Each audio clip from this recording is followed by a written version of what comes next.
Hello बच्चों, मैं Dilkhush DK sir आज सभी का इस क्लास में हार्दिक स्वागत करता हूं। आज हम लोग पढ़ने वाले हैं प्रश्नावली 7.2 के प्रश्न नंबर 7 और 8 को। आज प्रश्नावली 7.2 को हम लोग यहीं पे खत्म कर लेंगे। जो प्रश्नावली 7.2 का 7वां प्रश्न है उसमें कहा है एक त्रिभुज ABC समकोण है। क्या है? समकोण। अब समकोण त्रिभुज का मतलब होता है तो एक कोण तो समकोण होगा भी, और हमको प्रश्नों में दे दिया है कोण ए जो है समकोण है। एक समकोण त्रिभुज ABC है जिसमें कोण क्या है? समकोण 90 डिग्री 90 अंश का मतलब समकोण। एक कोण ए जो है ये समकोण है। फिर कह दिया है ये जो AB, मान लो यहाँ पे अगर B हो गई तो यहाँ पे C हो गई होगा, तभी तो त्रिभुज ABC बना। ये जो AB है वो AC के बराबर है, A से लेकर B तक और A से लेकर C तक एक दूसरे के बराबर है। अगर और फिर अंत में कहा दिया ज्ञात कीजिए कोण B कितना होगा, कोण C कितना होगा, ये हमसे पूछ लिया है। जब हमको ज्ञात करने वाला प्रश्न रहता तो हम हल लिखते हैं, अगर सिद्ध करने वाला प्रश्न रहता तो हम प्रमाण लिखते हैं। तो यहाँ से आज हमको ज्ञात करना था तो हम लिख दिए हल। अब बताया गया होगा जो समद्विबाहु त्रिभुज होता है, समद्विबाहु त्रिभुज में अगर दो भुजाएं बराबर हो तो समद्विबाहु तो होता ही होता है, लेकिन अगर साथ ही साथ उसके दो कोण बराबर हो जाए। क्या बराबर हो जाए? कोण। तब भी समद्विबाहु त्रिभुज होता है। अगर दो भुजाएं बराबर है तो उसके दो कोण भी आपस में क्या होते हैं? बराबर होते हैं। तो यहाँ से जो AB है उतना AC है। अगर ये दोनों भुजाएं बराबर है तो समद्विबाहु त्रिभुज हुआ। अगर समद्विबाहु त्रिभुज हुआ, समद्विबाहु त्रिभुज के दोनों कोण भी आपस में क्या होते हैं? बराबर होते हैं। तो कोण B जितना होगा उतना तो कोण C होगा। तो यहाँ से हल में लिख सकते हो कोण B बराबर कोण C, क्योंकि ये समद्विबाहु त्रिभुज के कोण है। समद्विबाहु त्रिभुज के कोण है, समद्विबाहु त्रिभुज के कोण है। अब किसी भी त्रिभुज के अंतः कोणों का योगफल सदैव 180 अंश होता है। लिखोगे त्रिभुज के तीनों अंतः कोणों से, त्रिभुज के तीनों अंतः कोणों का योगफल बराबर 180 अंश। त्रिभुज के तीनों अंतः कोणों का योगफल बराबर कितना? 180 अंश। अब एक कोण A है, एक कोण B है, एक कोण C है, तीनों को बारी बारी से जोड़ लो। कोण A प्लस कोण B प्लस कोण C, ABC तीनों को जोड़ो कितना होगा? 180। अब कोण A का मान दे दिया गया हमको 90 डिग्री 90 अंश, प्लस कोण B जो है कोण C के बराबर है, तो जहां B है वहां पे C को ढकेल दो, रख दो। कोण B के स्थान पे C, कोण C प्लस कोण C बराबर 180। अब 90 प्लस है इधर जाएगा तो माइनस, तो कोण C दो बार है तो 2 कोण C हो सकता है। इधर 90 प्लस था, इधर गया 180 में घट जाएगा, 90 माइनस हो गया।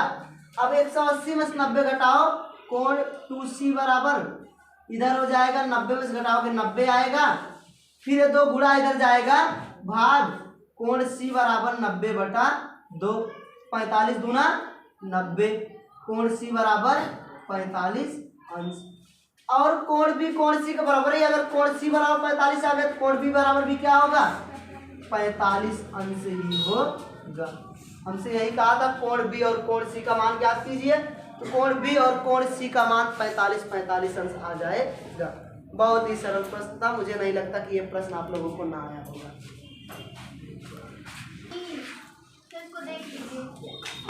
अब बारी है प्रश्न नंबर 8 की।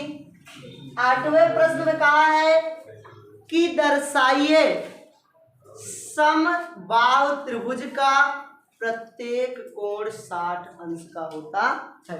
जो हमारा इचोरो त्रिभुज है समबाहु त्रिभुज, इसके जो प्रत्येक कोण होते हैं, मतलब एक एक कोण ई रहा एक ही रहा एक ही रहा, जो प्रत्येक कोण होते हैं 60 अंश के होते हैं, ना 60 से कम ना 60 से ज्यादा, अर्थात 60 ही अंश के कोण होते हैं, ये हमको दिखाना है।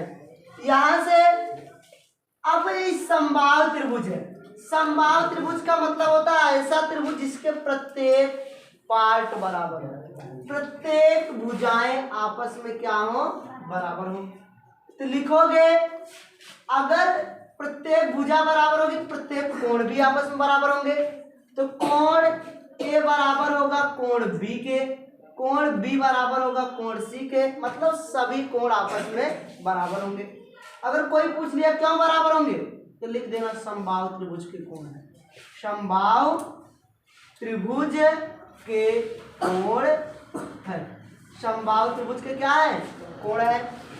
अब त्रिभुज के तीनों अंतर कोणों से, त्रिभुज के तीनों अंतर कोणों से, त्रिभुज के तीनों अंतर कोणों का योगफल बराबर होता है 180 अंश। लिखोगे त्रिभुज के तीनों अंतर कोणों का योगफल बराबर, योगफल बराबर 180 अंश। एक कोण ए है, एक कोण बी है, एक कोण सी है। कोण ए प्लस कोण बी तीनों को मिला दो, कोण सी बराबर 180 अंश। यही होता है त्रिभुज के तीनों अंतर कोणों का योगफल बराबर 180 अंश। हम कोण ए और कोण बी और कोण सी को मिलाए तो बराबर आ गए 180 अंश। अब लेकिन यहाँ पे हमको पहले से पता है कि जो कोण ए है, कोण बी है, कोण सी सब आपस में बराबर है, सब एक ही थाली के चट्टे बट्टे हैं, सब एक ही जैसे हैं। तो यहाँ से जहाँ ए है ए के स्थान पे बी लिख सकते हो, जहाँ सी है सी बराबर बी ए वही है, मतलब सब बराबर है।